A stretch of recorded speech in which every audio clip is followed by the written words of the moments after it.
Димитар Андонов Папрадички бил последниот македонски зограф, а воедно и првиот македонски профан сликар кој ги поставил темелите на западното сликарство во земјата. Познат е и како историски сликар и портретист. Роден е 1859 година во селото Папрадиште, Велешко.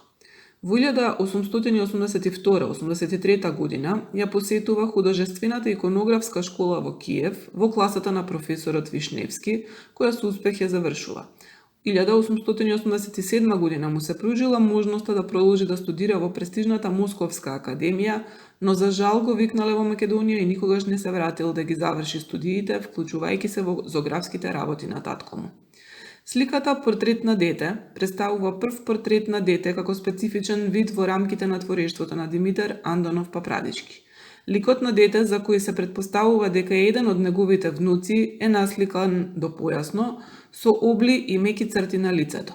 Цртежот е едноставен, со меки контурни линии и заоблување на фигурата, што потсетува на елипсовиден медаљон.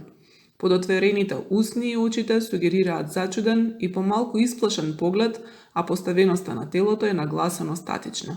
Преовладуваат жолти